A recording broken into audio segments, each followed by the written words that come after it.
everyone. So today we're speaking with Cornelia Owens, and she's a dietitian. She's going to be chatting to us about the importance of nutrition during your pregnancy. So welcome, Cornelia, and thank you for joining us today. So just a little bit of background. I'm a mom of three, so I've been pregnant, and I know how difficult it is to sometimes keep up a healthy diet during pregnancy, because you do have some cravings. Some moms actually have, adverse effects to different foods. So I talk out of a lot of experience, both personally and professionally, and I really hope that this talk will give you a little bit of a background on why we say that nutrition is important during pregnancy. So although there are so many factors that actually influence the outcome of pregnancy, we all know that the diet of the pregnant mom actually does play quite a big role, not only for her health, but also the health of her baby. Another very important thing that we sometimes neglect is that the baby's satiety cues or the baby's ability to regulate their appetite is actually formed during pregnancy. So this is called the critical period for the primary prevention of obesity. So when you overeat during pregnancy, or you undereat due to food shortage or due to adverse effects of your pregnancy, that might actually affect the way that the baby's brain develops, and that might actually be one of the causes of obesity. Obviously, that's not the only thing. So it's very important then to maintain a healthy diet, to drink plenty of fluids during your pregnancy, and to be active, not just for your own health, but also that for your unborn baby. Lots of people ask me about weight gain during pregnancy. So some women can get very stressed out about the weight gain that they are going to experience, and other women tend to let go a little bit, because now's the time that that people will be kind of forgiving when they see you've got a growing belly. So that's why I just want to talk a little bit about weight gain and why weight gain is actually so important. So for a woman that's already entering her pregnancy a little bit overweight, she needs to be very careful to not overeat and not go over that 11 kilograms for the whole pregnancy. So that does become quite difficult because you tend to have satiety issues already, or overeating for emotional reasons, and that might have led to you being overweight already. So if you're going to add an extra 20 or 25 kilograms to your already struggling body, you're going to really struggle to lose that afterwards. So we always say as dietitians, if you do struggle with weight gain before pregnancy and you are honest with yourself and you need professional care during your pregnancy, go and see a dietitian, and they can really help you to not gain more than the 7 to 11 kilograms if you start out as being overweight. So obviously there's also the flip side of being underweight. So if you are underweight before your pregnancy, that's having a BMI of less than 18.5, then it's actually very important that you gain a little bit more than the normal recommended amount of weight. So there we want people to then gain about 12 to 18 kilograms. So there you need to gain a little bit more. But if you're a normal body size, you need to aim for about 11 to 16 kilograms. So it's also important that when you are actually going to gain this weight, so we try and keep weight gain in the first trimester, so that's the first 12 weeks, to a minimum. So there you should only gain about 1 to 2 kilograms. And I'm not saying that you need to become obsessive about how much weight you gain, but it is important to just keep an eye on your weight gain, because your energy for the baby is not, the energy requirements for the growing fetus is not that high in the first trimester. That's why you only need to gain about 1 to 2 kilograms. That's the forming placenta. And then from the 4th month onwards, we expect normal weight women to gain about 400 grams a week. So that will amount up to the 16 kilograms at the end of the pregnancy. So we all know what carbohydrates are, so we tend to stick to the unrefined carbohydrates, not only during your pregnancy, but also before. So if you're planning on having a baby, or it's after you've had your baby, it's important that we do unrefined carbs. So I'm going to show you a few examples. So this would be brown bread or whole wheat bread instead of having white bread. And this is also, I'm not saying that you should use any of these brands. It was just the examples I had and I use in my practice. So baked beans is also high in protein and very high in fiber, and it's considered an unrefined carbohydrate. So not only will this help you with your satiety, if you do struggle keeping your hunger at bay, it will also help you with constipation that you might be suffering from during pregnancy. And then often we forget that things like split peas is a meat substitute. So if you are, some women tend to be very a lot of nausea, a lot of vomiting during the first trimester, and they struggle to keep down meats. And then you can actually supplement your diet with a lot of things like lentils and split peas, especially nuts, also to get in that extra protein.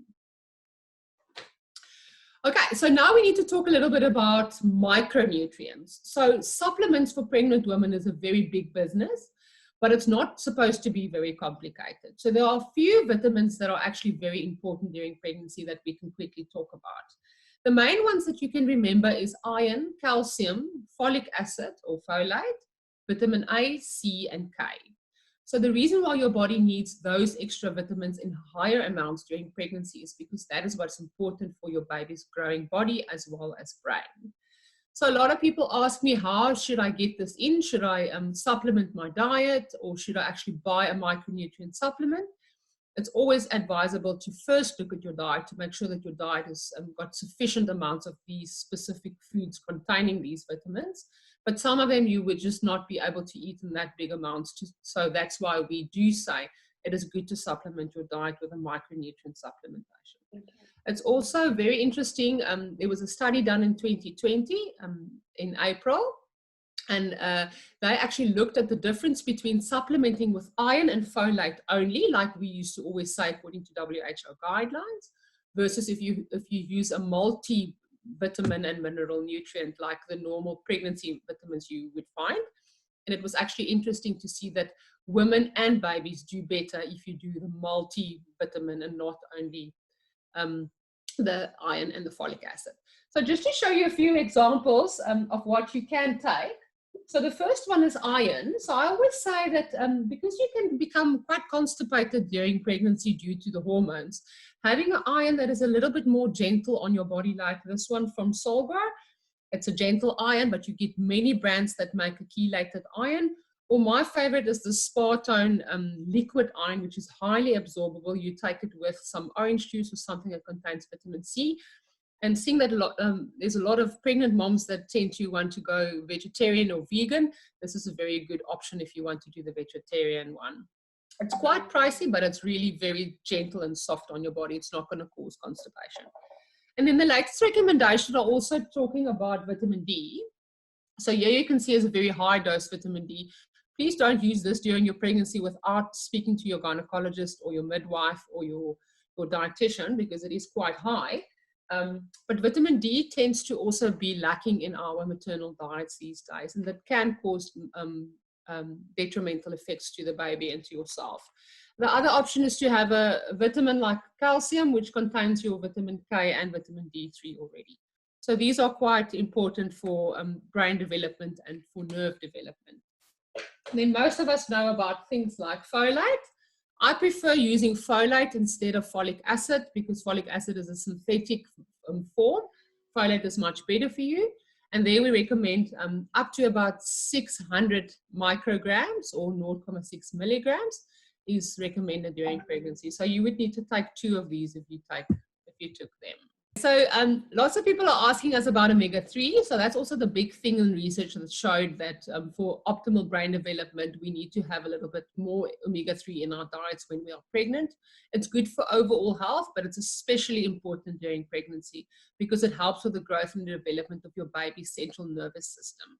So many of the people supplementing with omega-3 only start in the last trimester, but we recommend starting as soon as you want to fall pregnant so that your stores can already start building up. So you can either have 2 to 3 portions of fish every day. So we tend to stick to fish that is not dangerous for the mom. So we're going to have fish like snook and pilchards and sardines, which is the smaller fish.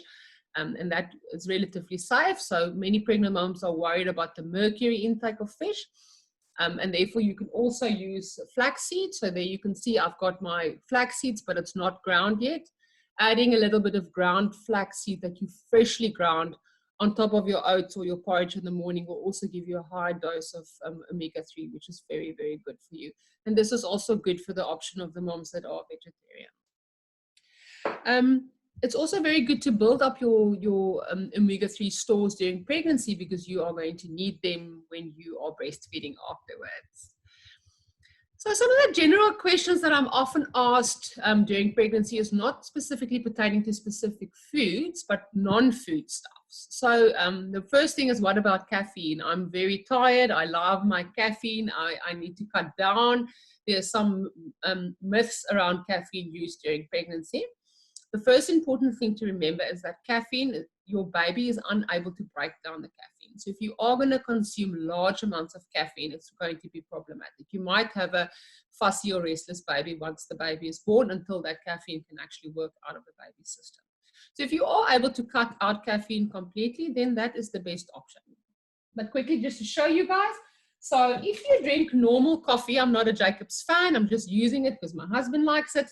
If you drink a normal instant coffee, you can have about 3 cups of this coffee per day, and that should then be the only caffeine containing product that you have. So be careful, because there are many soft drinks like Coke, Zero, Tab, all of that also contains caffeine. So you should be consuming no more than 3 cups of caffeine containing foods. So a lot of teas these days on the market, so this is a lovely vanilla and chai tea, actually contains high amounts of caffeine because it's Ceylon tea. So stick to rooibos tea if you want to.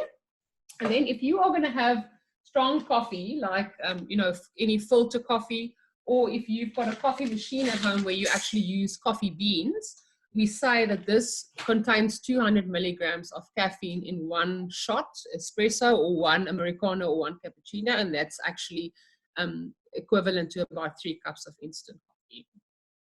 So the next thing is also the artificial sweeteners. So there's a lot in the news and the media about, should pregnant women or anybody be consuming artificial sweeteners. The evidence is so indifferential. We can't actually figure out whether it's good or not. And although there's not actually been one specific study linking birth defects to artificial sweeteners, the evidence is enough for us not to consume them. So some artificial sweeteners do get transmitted over the placenta. So we are still not 100% sure what effect that has on the baby. So we would rather you not use it. So if you are thirsty, we stick to unsweetened fruit juices, rooibos tea, lots of water, or fat-free milk products. Okay. So let me see what else I've got here. So I've also brought some pumpkin seeds. So seeds and nuts is always a very good source of protein and micronutrients in a very small amount. So if you're struggling to keep food down, especially during your last trimester when your belly is nice and big and baby's ready to be born, it's always good to have small amounts of food, but more regularly during the day, to help with that early satiety and the pressure that your baby is putting on your stomach. So using a lot of seeds and nuts is then a way to get in protein, but in the small protein and nutrients in small amounts, but it will still be enough to help you and your baby grow. And generally, we want pregnant women or any person to eat a lot of fruits and vegetables. So the portion recommendation is to have at least 6 fruits or vegetables throughout the day, and it does become quite difficult. I think if you as a person just start thinking throughout the day how many fruits and vegetable portions you actually have, you'll see it's difficult to come to 6.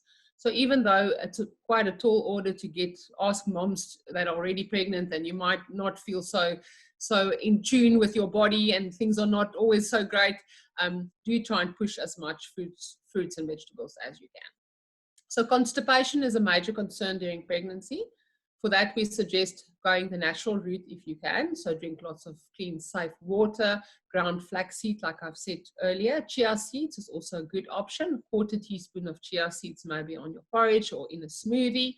And then again, just your fruits and vegetables and whole grains instead of refined carbohydrates. If you suffer from nausea and vomiting, there are many remedies on the internet and everywhere that you can find. But the one small thing that you have to do is keep hydrated. So even if you don't feel like eating, make sure that you at least drink enough fluids. If you are vomiting quite a lot and you are worried, then oral rehydration fluid to rehydrate your body would become quite important. But for nausea, eat smaller meals during the day instead of large meals, and dry, salty snacks are probably better for you than the sweetie, sweet products. That tends to make nausea quite bad or worse. Low-fat food, so fatty foods also sits in your stomach for much longer, causing the pressure of the growing baby on your stomach to feel even worse. So that can cause not only nausea and vomiting, but also severe heartburn. drink enough liquids, as I said, and allow for fresh air in the house so that the dispersed, the cooking odors don't linger in the air for too long, making you feel nauseous. And that is my story for today. I really hope that this is educational for you and that you can take home a few of the tips that I've given, and that you will also go out there and speak to your professional dietitian or nutritionist or your gynecologist or whoever looks after you during your pregnancy if you feel worried about anything, or if you want more information about specific nutrients that your specific body and your specific baby might need, because we are all individuals.